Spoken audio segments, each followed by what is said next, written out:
ముఖేష్ దగ్గర అప్పు తీసుకుని కార్ల కంపెనీ పెట్టి కోట్లు సంపాదించిన మీనా బాలు అసలు ఇదంతా ఎలా జరిగిందనేది వీడియోను స్కిప్ చేయకుండా చివరి వరకు చూడండి. గుండె నిండా గుడిగంటలు అప్కమింగ్ ఎపిసోడ్స్ లో ఏం జరగబోతుందో ముందుగా తెలుసుకోవాలి అనుకుంటే వీడియోని లైక్ చేసి ఛానల్ ని సబ్స్క్రైబ్ చేసుకుని పక్కనే ఉన్న బెల్ సింబల్ లో ఆల్ పై క్లిక్ చేయండి.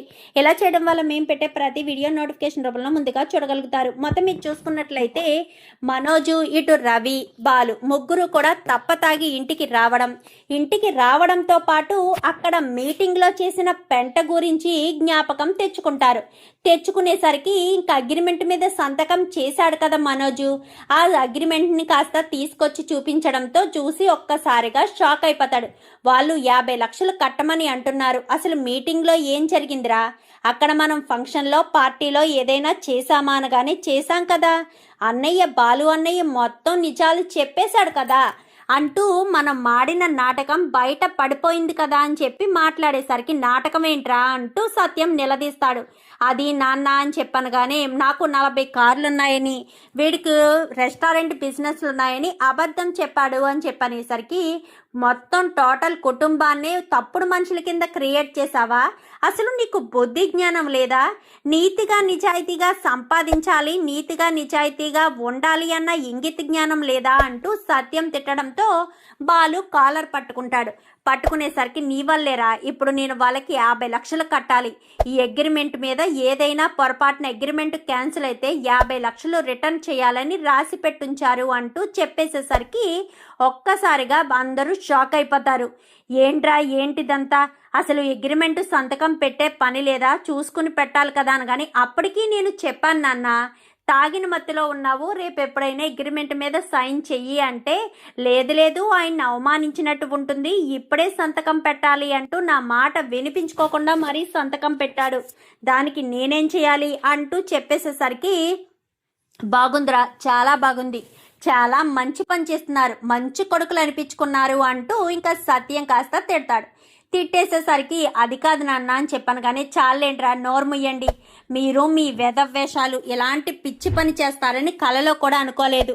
ఇప్పుడు ఆ 50 లక్షలు ఎలా కట్టాలి, ఇంతకీ అగ్రిమెంట్ క్యాన్సిల్ అయిందా అనగానే ఏమో నాన్న, నాకు చాలా భయంగా ఉంది, ఈడు ఏం వాగాడో, కార్లు లేవు ఏమీ లేవని చెప్పినట్టున్నాడు, ఇప్పుడు ఆయన ఎలా రియాక్ట్ అవుతాడో ఏంటో అంటూ కంగారు పడుతూ ఉండగానే ఫోన్ చేస్తాడు. ఫోన్ చేసేసరికి మీ ముగ్గురు అన్నదమ్ములు ఒకసారి నా ఆఫీస్కి రండి అని చెప్పాను. కానీ సరే సార్ అని చెప్పి ఇంకా ముగ్గురు అంటే అక్కడికి రమ్మని చెప్పారు అనేసరికి ఇంకా కంగారు పడి టెన్షన్ పడతారు.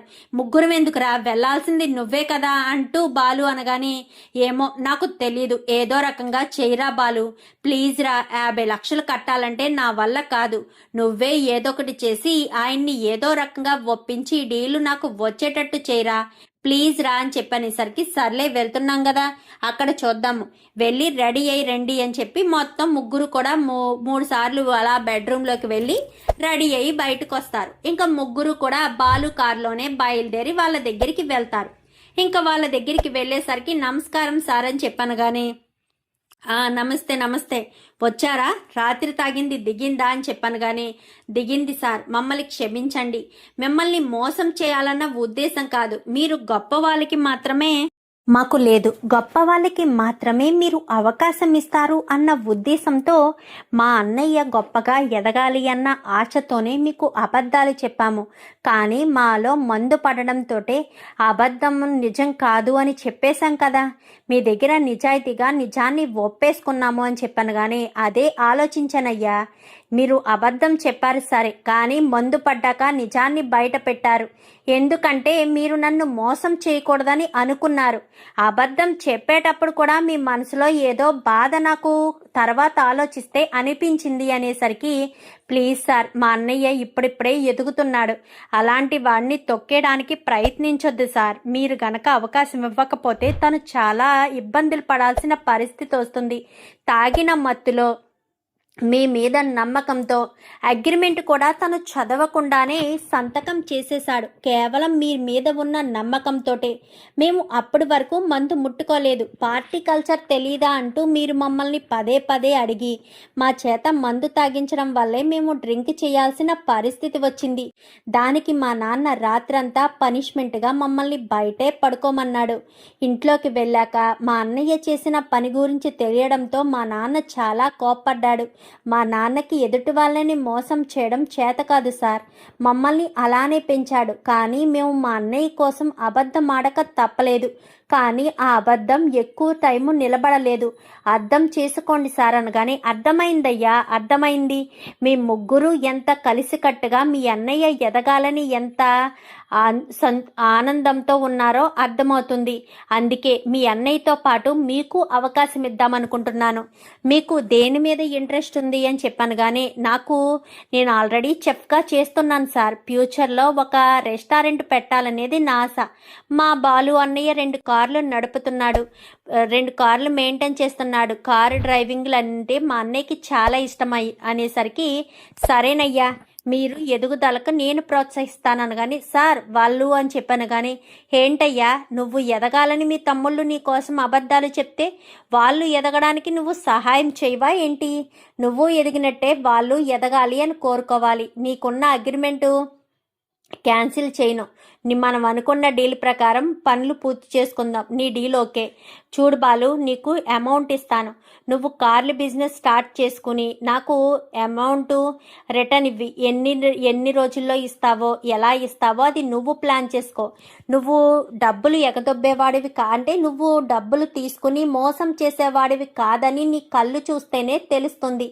అందుకే నిన్ను నమ్మి ఏ షూరిటీ లేకుండా నీకు అమౌంట్ ఇస్తాను. రవి, నీకెంత అమౌంట్ కావాలి అని చెప్పనేసరికి, నాకు ఇంత అమౌంట్ కావాలి సార్, కానీ రెస్టారెంట్ క్లిక్ అయిన తర్వాతే నేను అమౌంట్ రిటర్న్ చేయగలను. అది ఏదైనా చిట్టి లాంటిది వేసి అనగానే, ఓకే సరే, మీ మీద నమ్మకంతో ఇస్తాను. మీకు ఎంతెంత అమౌంట్స్ కావాలో చెప్పండి అని. కానీ సార్, మీరు నాకు సహాయం చేయాలని ఎందుకు అనుకుంటున్నారు? లేదయ్యా, నేను చాలా చోట్లతో చాలా మందితో డీల్ కుదుర్చుకున్నాను. వాళ్ళు అన్నదమ్ములు ఇంత పెద్ద ఫ్యామిలీని కలిసి ఉండడం నేను ఎందులోని చూడలేదు. డీల్ అంటే ఎవడైతే నాతో డీల్ చేసుకుంటారో వాళ్ళ ఫ్యామిలీ వస్తారే తప్ప వాళ్ళ అన్నదమ్ముల ఫ్యామిలీస్, వాళ్ళ భార్యలు ఇంతమంది ఒకే చోట కలిసి కట్టుగా ఉంటున్నారంటే అది మీ నాన్న గొప్పతనం అని అర్థమైంది. మీ నాన్న మొహం చూడడంతో నీతి నిజాయితీకి పెట్టింది పేరు అని క్లియర్గా కనిపిస్తుంది. మీ నాన్న బస్ డ్రైవర్ కదా అని చెప్పాను. కానీ అవును సార్ అనేసరికి, నాన్నను కూడా మోసం చేశావు. కానీ మీ నాన్న ఏదో చెప్పాలనుకునే లోపే మనోజ్ మాట మార్చేశాడు. చూడు మనోజ్, నాకు నీ మీద నమ్మకం ఉంది, అందుకే నీకు ఈ డీల్ ఇచ్చాను. బాలు, మీనా, బాలు ఇటు రవి, మీ ఇద్దరికి కూడా అమౌంట్ ఇస్తున్నాను. ఇదిగోండి చెక్స్ అని ఇద్దరికి కూడా చెక్స్ ఇస్తారు. మీరు అమౌంట్ ఎప్పటిలోగా రిటర్న్ చేస్తారో ఒక్క మాట చెప్తే అగ్రిమెంట్ చేసుకుందాము. ఏ షూరిటీ లేకపోయినా అగ్రిమెంట్ అయినా చేయాలి కదా అనగానే, మాకు ఒక 3 years ఇవ్వండి సార్ అని చెప్పనేసరికి, ఓకే డన్, ఎదిగే వాళ్ళని నేను ఎంకరేజ్ చేస్తాను. అలా మీ నిజాయితీగా ఉండే వాళ్ళని ఇంకా ఎంకరేజ్ చేస్తాను. మీ ఇద్దరికి 3 years నేను అమౌంట్ని రిటర్న్ చేయకుండా ఉండేటట్టు చూస్తున్నాను. ఆ తర్వాత విత్ ఇంట్రెస్ట్తో మీరు అమౌంట్ రిటర్న్ చేయాలి. ఇంట్రెస్ట్ కూడా ఎక్కువేమీ కాదు అని చెప్పాను. కానీ ఓకే సార్ అనగానే అగ్రిమెంట్ మీద ఇంట్రెస్ట్ రేట్ కూడా రాస్తారు. మీకు ఇబ్బంది ఏమన్నా అయితే ఇంట్రెస్ట్ రేట్ తగ్గిస్తాను, నా అమౌంట్ అయితే నాకు వస్తుందన్న గ్యారంటీ నాకు ఉంది అని చెప్పనేసరికి, మీ ఇష్టం సార్ అని. కానీ సరే, ఆ ఇంట్రెస్ట్ రేట్ని ఇంకా తగ్గించు అనేసరికి, మనకేమీ ఇందులో వచ్చేదేమీ ఉండదు కదా సార్ అని. కానీ మనకు వచ్చేదేమీ లేకపోవచ్చయ్యా, కానీ మన వల్ల ఇద్దరు గొప్ప వాళ్ళు అయ్యే అవకాశం ఉంది. వీళ్ళు ఉన్నంత కాలం కూడా నా గురించి చెప్పుకుంటారు. ఎందుకంటే ఆ రోజున మా దగ్గర ఒక్కటి ఏది కూడా షూరిటీ లేకుండా అలా పలానా ముఖేష్ గారు మాకు ఇంత అమౌంట్ ఇచ్చారు, ఆయనే కనుక మాకు ఇంత అమౌంట్ ఇవ్వకపోయి ఉంటే మేము ఇలా గొప్ప వాళ్ళగా ఎదిగే వాళ్ళం కాదు కదా అని వాళ్ళు ఖచ్చితంగా గుర్తు చేసుకుంటారు. అది సరిపోదయ్యా మనకి తృప్తికి. ఇంత డబ్బు ఏం చేసుకుంటాము? తీసుకుని వెళ్ళేటప్పుడు ఏమన్నా వెళ్ళిపోగలమా ఏంటి? లేదు కదా. ఓ 10 మంది మన గురించి గొప్పగా చెప్పుకొని 10 మంది గొప్ప వాళ్ళు అయితే సరిపోదా? మన అమౌంట్ మనకు వచ్చేస్తుంది కదా అని చెప్పనేసరికి, ఓకే సార్ అని చెప్పి ఇంకా చెప్తాడు. చెప్పేసేసరికి సరే అని ఇంకా అంతా కూడా చాలా సంతోషంగా చెక్స్ తీసుకుని ఇంటికి వచ్చేస్తారు. ఇంటికి వచ్చేసిన తర్వాత ఇంకా ఇంటి దగ్గర సత్యం టెన్షన్ పడుతూ ఉంటాడు. ఏం జరిగిందో ఏంటో, డీల్ క్యాన్సిల్ అయితే వీళ్ళ పరిస్థితి ఏంటో, వీడు ఏం చేస్తున్నాడో ఏంటో మనోజు అని సత్యం కంగారు పడుతూ ఉండగా ఇంటికి వచ్చి నాన్న అని చెప్పారు. కానీ ఏమైందిరా, ఏం జరిగింది, ఎందుకంత కంగారుగా ఉన్నావు అనగాని ఏం కాలేదు నాన్న, నువ్వే టెన్షన్ పడుతున్నావు, ఏం కాలేదు అని చెప్తున్నాను కదా అనగాని అసలు ఏమైందో చెప్పరా అనగాని ఏమైంది, మా అన్నయ్యకి డీల్ క్యాన్సిల్ చేయలేదు, పైగా నాకు రవికి కూడా ఆయన సహాయం చేశారు అనేసరికి ఏంటి నీకు రవికి సహాయం చేశారా, ఏంటి అది అని చెప్పాను. కానీ మేమిద్దరం ఎదగడానికి ఆయన లోన్ ఇచ్చారు, ఆయన ఇచ్చిన లోన్ వల్ల మేము మళ్ళీ గొప్పగా ఎదగడానికి ప్రయత్నం చేస్తున్నాం. నేను కార్లు షోరూమ్ పెట్టుకోవడానికి, అలాగే ట్రావెల్స్ పెట్టుకోవడానికి, అలాగే రవికి రెస్టారెంట్ పెట్టుకోవడానికి ఆయన అమౌంట్ ఇచ్చారు. ఈ అమౌంట్ని 3 సంవత్సరాల్లో వడ్డీతో కలిపి తిరిగి ఇవ్వమని చెప్పారు. అప్పటి వరకు ఏ ఇబ్బంది పెట్టలేదు అన్నారు. మరి షూరిటీ ఏం పెట్టారు రవి అని చెప్పనగా అని శృతి అడిగేసరికి షూరిటీనా, ఆయన షూరిటీ మాటే ఎత్తలేదు నాన్న గురించి ఇదంతా. చాలా థ్యాంక్స్ నాన్న, మా అలాంటి వాళ్ళకి నువ్వు జన్మనివ్వడం వల్ల మాకు ఎంతో విలువ పెరిగింది. కేవలం నిన్ను చూసే ఆయన మాకు అమౌంట్ ఇచ్చారు. నీ మీద పూర్తి నమ్మకంతో నువ్వు నీతి నిజాయితీకి పెట్టింది పేరులా నీ మొహంలో ఆ కాంతి కనిపిస్తుందంట. మీ నాన్నను చూశానయ్యా నేను ఇంత అమౌంట్ ఇవ్వడానికి కారణం. మీ నాన్న చాలా గొప్పవాడనుకుంటా, చాలా బాగా బ్రతికాడనుకుంటా. ఇప్పుడు ఇంట్లో ఉంటున్నట్టున్నారు. మీ నాన్నగారు ఏదైనా చెయ్యాలనుకుంటున్నారా అని చెప్పాను. కానీ లేదు సార్, ఆయన ఇన్ని సంవత్సరాలుగా బస్ డ్రైవర్గా పనిచేసి అలసిపోయారు సార్. ఆయన్ని ఇబ్బంది పెట్టదలుచుకోలేదు. ఆయన ఏదో సంతోషంగా సైలెంట్గా ఆయన పనులు ఆయన చేసుకుంటే చాలు అనుకుంటున్నాము. ఆయనకి తలకు మించిన భారం మేము పెట్టాలని అనుకోవడం లేదు అంటూ ఇంకా బాలు చెప్తాడు. పోనీలే, నీలాంటి కొడుకు ఉండాలి అని చెప్పి ఇంకా ముఖేష్ గారు పొగడడం ఇదంతా కూడా మొత్తం సత్యానికి చెప్పేసరికి మొత్తానికైతే అన్నగారు తీసుకొచ్చిన దాంతో అన్నగారితో పాటు తమ్ముళ్ళు కూడా గొప్ప స్థాయికి వెళ్ళారనుకుంటా అని చెప్పి తెగ సంతోషంగా మాట్లాడుతూ ఉంటాడు. ఇంకా మాట్లాడుతూ ఉండగానే ఇంకా మీనా దగ్గరికి వెళ్ళి చెక్ చూపించి మీనా కూడా సంతోషపడుతుంది. అయితే మీరు ట్రావెల్ బిజినెస్ పెడతారా అనగానే అవును, ఈ ట్రావెల్ బిజినెస్లో కొంచెం అమౌంట్ తీసి నీకు మంచి పూల షాపు పెట్టించనా, లేక పూల షాపు ఇంకా చెయ్యవా అనగానే అదేంటండి అలా అంటారు, పూల షాపు చేయొద్దు అని చెప్తున్నారా, నా తృప్తి కోసం నేను చేసుకుంటాను కానీ సరే నీ ఇష్టం మీనా, నీ తృప్తికి నేను ఎప్పుడూ కాదని చెప్పను, నీ సంతోషమే నా సంతోషమని మరుసటి రోజు ఉదయాన్నే ఆ చెక్ను కాస్త తన బ్యాంక్ అకౌంట్లో వేసుకుంటాడు బాలు. వేసుకుని ఇంకా తనకు తెలిసిన వాళ్ళ దగ్గర ట్రావెల్ సెకండ్ హ్యాండ్స్ కార్ అయితే ఒకటి తీసుకుంటాడు. సెకండ్ హ్యాండ్స్ కార్ ఒకటి తీసుకుని సత్యం ట్రావెల్స్ అని సత్యం పేరే పెడతాడు. సత్యం ట్రావెల్స్ అని పేరు పెట్టి ఆ ట్రావెల్స్లో ఇంచుమించు ఒక 10 కార్లు వరకు సెకండ్ హ్యాండ్ కార్లు పెట్టి ఆ ట్రావెల్స్లోనే కొంతమంది డ్రైవింగ్ నేర్చుకుని ఉంటారు కదా, వాళ్ళందరికీ కూడా కార్ ఇస్తాడు. కార్ ఇచ్చిన తర్వాత వాళ్ళంతా కూడా మీరు ట్రిప్పులకి వెళ్ళండి, అమౌంట్ ఎంత వచ్చిందో మీకు నేను అన్యాయం చేయను, మీరు బాగుండాలి నేను బాగుండాలి, కానీ కారు చాలా జాగ్రత్తగా నడపాలి, ఏ కస్టమర్ కూడా మన మీద కంప్లైంట్ ఇవ్వకూడదు, పలానా ట్రావెల్స్లో బుక్ చేస్తే చాలా ఈజీగా వెళ్తుందని, చాలా చక్కగా అనుకున్న టైం కంటే ముందే రీచ్ చేస్తారని, ఎలాంటి ఇబ్బందులు ఇరకాట్లు ఏమీ లేకుండానే ట్రావెలింగ్ కూడా చాలా బాగా జరుగుతుందని వాళ్ళు అనుకోవాలి, అంతలా మీరు డ్రైవ్ చేయాలి అని చెప్పనేసరికి సరే సార్ అని చెప్పి మొత్తం అందరూ కూడా ఇంచుమించు ఒక 15 మంది దాకా టీం ఉంటారు బాలుతో కలిపి. బాలు మాత్రం ఆ కారును వదిలిపెట్టడు. ఆ కారు మీనా కొనిచ్చిన కారు కదా, సో ఆ కారు బాలే నడుపుతారు.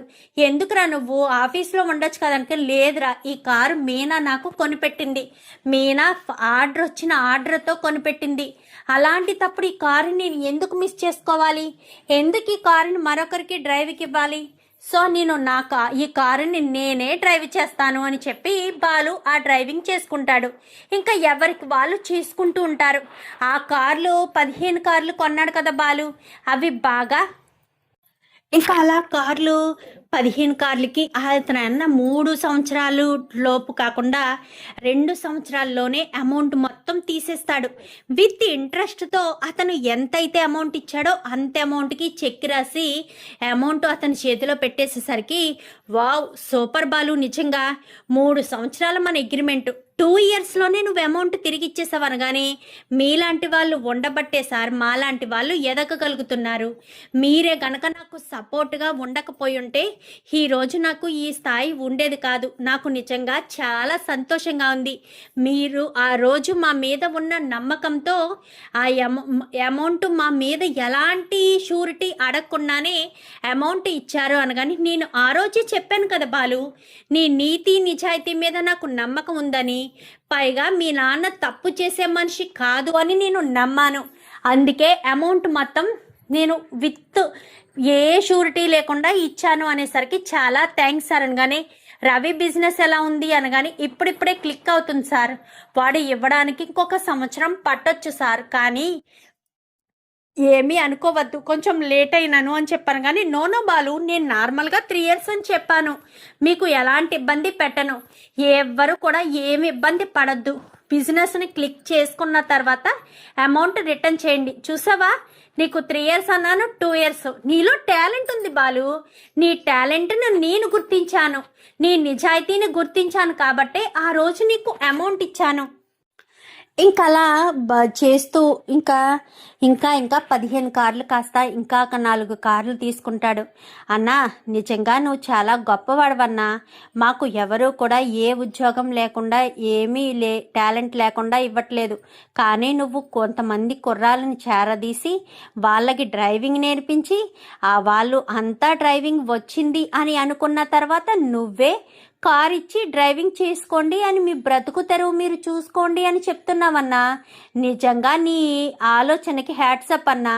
డ్రైవింగ్ నేర్చుకోవాలి అన్నా కానీ సుమారు అమౌంట్ కావాలి, కానీ నువ్వు అది కూడా తీసుకోవట్లేదు. నువ్వే మనిషిని సెలెక్ట్ చేసుకుని వీడు డ్రైవింగ్ చేయగలడు అని అనుకుని మాకు గొప్ప స్థాయిని ఇస్తున్నావు అనగానే మీలో టాలెంట్ ఉందని గుర్తిస్తున్నాను.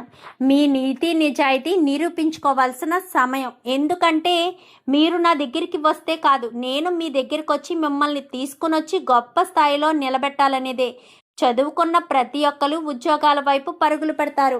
మరి చదవడం ఇష్టం లేని వాళ్ళు, చదవడానికి అవకాశం లేని వాళ్ళు, చదివించే స్తోమత లేని వాళ్ళు, అలాంటి వాళ్ళు ఏం చేయగలరు? అందుకే వాళ్ళ గురించి ఆలోచించే నేను ఎలాంటి పని చేశాను. మీకు తెలిసిన వాళ్ళు ఇంకెవరైనా ఉంటే చూడండి, కానీ డ్రైవింగ్ పర్ఫెక్ట్గా రావాలి. డ్రైవింగ్ చేసేటప్పుడు ఎలాంటి ఆల్కహాల్ ముట్టుకోకూడదు. అలాంటివన్నీ చేస్తే చట్ట విరుద్ధం. ఎట్టి పరిస్థితుల్లో పలానా సత్యం గారి ట్రావెల్స్లో వాళ్ళు చాలా నీతిగా నిజాయితీగా ఉంటారు అనే మంచి పేరే ఉండాలి తప్ప చెడ్డ పేరు రావడానికి వీల్లేదు అంటూ చెప్పేసేసరికి ఖచ్చితంగా అన్నా నీ పేరును మాత్రం చెడగొట్టమన్నా, నీకు గొప్ప పేరు తీసుకొచ్చే బాధ్యత మాది. నువ్వు ఇలాగే ఇంకా ఇంకా చాలామందికి అవకాశాలు కల్పించాలన్నా. నువ్వు అవకాశాలు కల్పిస్తేనే మాకు చాలా సంతోషంగా ఉంటుంది అని చెప్పి ఇంకా సత్యం ట్రావెల్స్లో ఇంకా దినదినాభివృద్ధి జరుగుతూ ఉంటుంది బాలుకైతే. ఇంకా అలా చేసేసరికి బాలు చాలా హ్యాపీగానే ఫీల్ అవుతాడు. ఎందుకంటే ప్రతి ఒక్కటి కూడా చాలా చక్కగా జరుగుతూ ఉంటుంది. జరుగుతూ ఉండడమే కాదు, ప్రతి విషయంలో కూడా అందరూ సపోర్ట్గా ఉంటారు. ప్రతి దాంట్లో కూడా అందరూ ఎక్కువ తక్కువ అని అనుకోరు. బాలు కూడా ఏ చిన్న ఇష్యూ జరిగినా అంటే ఏం జరిగినా అంతా నా వాళ్ళు, నా కుటుంబం అన్నట్టే ఉంటాడు. అందరితోటి కలిసిమెలిసిగా ఉంటూ ప్రతి వాళ్ళని నా వాళ్ళు, నా తమ్ముళ్ళు అన్నట్టుగానే మాట్లాడడం చేస్తాడు. అలాంటి మాట తీరు ఉన్నవాళ్ళు ఎప్పటికైనా పైకొస్తారు.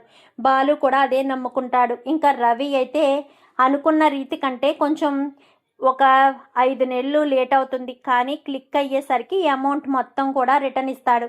లేట్ అయింది సార్, ఏమీ అనుకోకండి అనగాని ఆల్రెడీ బాలు చెప్పాడయ్యా, నీది క్లిక్ అవ్వడానికి టైం పడుతుంది, మా తమ్ముడు ఒక 1 ఇయర్ లేట్కి ఇచ్చినా ఏమీ అనుకోవద్దు అని శిక్ష వెయ్యొద్దని చెప్పాడు అనగానే చాలా థ్యాంక్స్ సార్ అనగానే చెప్పాల్సింది మీ అన్నయ్యకయ్యా, మీ అన్నయ్య చాలా గొప్పవాడు, నువ్వు ఎదగాలని ఎంతో కోరుకుంటున్నాడు అనగానే అవును సార్, మా అన్నయ్య చాలా మంచివాడు అని చెప్పి ఇంకా ముఖేష్ మాట్లాడతాడు, మీ అన్నయ్య బిజినెస్ ఎలా ఉంది, కార్లు ట్రావెల్స్ పెట్టాడా అనగానే ట్రావెల్స్తో పాటు కార్లు కంపెనీ కూడా ఒకటి పెట్టాడు సార్. ఇప్పుడు బన్నయ్య పరిస్థితి చాలా బాగుంది, ఇదంతా మీ వల్లే, మీ చలవ వల్లే అనగానే నాదేముందయ్యా, మీరు కష్టపడ్డారు, తెలివితేటలు ఉపయోగించారు, మీరు కష్టపడి పని చేసుకుంటున్నారు, గొప్ప స్థాయికి వెళ్తున్నారు, దానిదేముంది, నాది ఏమీ లేదు, అర్థమవుతుందా అంటూ మాట్లాడేసరికి అవును సార్, చాలా థ్యాంక్స్ సార్ అని చెప్పి ఇంకా ఏమైనా నీకు ఫ్యూచర్లో ఇంకేమైనా పెట్టాలి అనుకుంటే నన్ను అడుగు, నేను ఇస్తాను అని చెప్పాను. కానీ ఓకే సార్ అని చెప్పి ఇంకా రవి వీళ్ళు కాస్త చెప్తారు, రవి కాస్త చెప్తాడు. చెప్పేసేసరికి ఓకే అని ఇంకా చాలా సంతోషంగా మాట్లాడుకున్న తర్వాత ఇంకా అక్కడి నుంచి రవి వెళ్ళిపోతాడు. రవి వెళ్ళిపోయి ఇంకా చాలా హ్యాపీగా తన బిజినెస్ని తను చూసుకుంటూ ఉంటాడు. మనోజ్ మాత్రం స్వార్థంతో ఉన్నాడు కాబట్టి వాడి బిజినెస్ అంతంత మాత్రంగానే ఉంటుంది. ఎందుకంటే స్వార్థం ఎప్పటికీ పనికిరాదు. అందులోనూ రవి బాలు ఇద్దరు కూడా మంచి వాళ్ళు, మంచిగా ఆలోచిస్తారు. రవి అయితే అంతా బాగుండాలని కోరుకుంటాడు. అలాగే బాలు కూడా అందరూ బాగుండాలని కోరుకుంటాడు. ఎటొచ్చి మనోజు మాత్రమే అందరూ బాగోకూడదు, నేను మాత్రమే బాగుండాలని కోరుకునే స్వార్థపరుడు. అందుకే ఆ స్వార్థమే తనను కొట్టేస్తుంది అని మరొక్కసారి నిరూపణ అవుతుంది.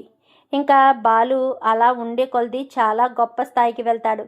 సత్యంతో మాట్లాడతాడు, నాన్న ఈ ఇంటి ప్లేస్లో మరొక ఇల్లు కట్టిద్దాం నాన్న, ఈ ఇల్లు కొంచెం పాతగా ఉంది కదా, పైగా స్థలం ఇక్కడదే కదా నాన్న, ఈ ఇంటి ప్లేస్లో ఇంకొక ఇల్లు కట్టిద్దాము అని చెప్పాను. కానీ అది కాదురా, ఇది నాకు సెంటిమెంట్తో కూడిన ఇల్లు అనగాని కరెక్టే నాన్న, కాదనడం లేదు, ఈ ఇంటికి కొంచెం వాస్తది మార్చి మళ్ళీ కట్టిద్దాం ఇదే ప్లేస్లో, ఇల్లు మారట్లేదు, ఓన్లీ ప్లేస్ మాత్రమే మారుతుంది అనేసరికి అది కాదురా బాలు అని నచ్చ చెప్పే ప్రయత్నం సత్యం ఇద్దరు కూడా చేసుకుంటారు. అది కాదు మావయ్య అంటూ చెప్పేసేసరికి అమ్మ మీనా, మీరు గొప్ప స్థాయికి ఎదిగినందుకు నాకు సంతోషంగా ఉంది, ఇప్పుడు ఇల్లు కట్టించడం వల్ల ఉపయోగం ఏముంది అనేసరికి పక్కనే ఒక స్థలం ఒకటి అమ్మకానికి వచ్చింది అన్న విషయం తెలుసుకుని బాలు వెంటనే ఆ స్థలాన్ని కొని ఆ స్థలంలో పెద్ద ఇంటిని కడతాడు.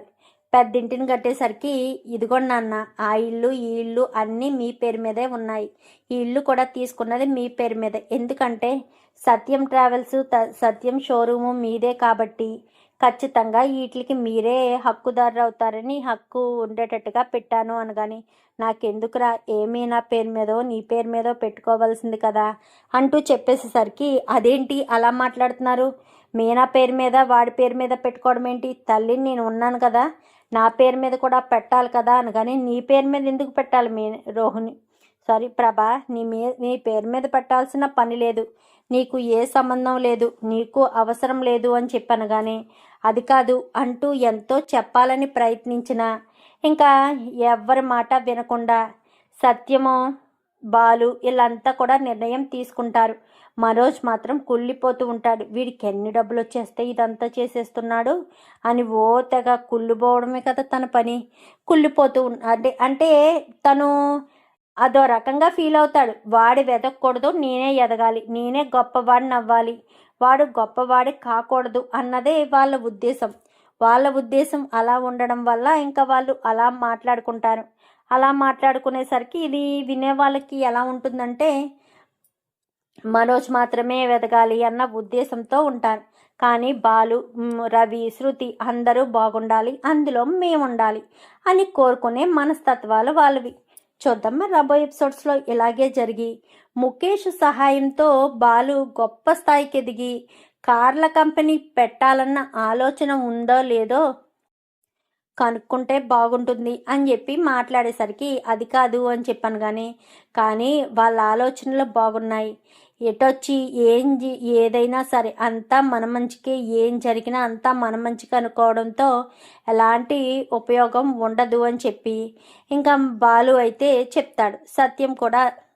సత్యం అయితే అంతా మంచి జరుగుతుందిరా అని చెప్తాడు. ఇంకా మా అందరూ కూడా జాగ్రత్తగా ఉండాలి అని కోరుకుంటారు. మనోజ్ అయితే అంతకంతకి ఎదుగుతుంటాడు, బాలు ఇంకా గొప్పవాడిగా ఎదుగుతూ ఉంటాడు. చూద్దాం మరి రాబోయే ఎపిసోడ్స్లో ఇలాగే జరగాలని మీరు కూడా కోరుకుంటే వీడియో నచ్చితే లైక్ చేసి ఛానల్ని సబ్స్క్రైబ్ చేసుకోండి. Thank you for watching.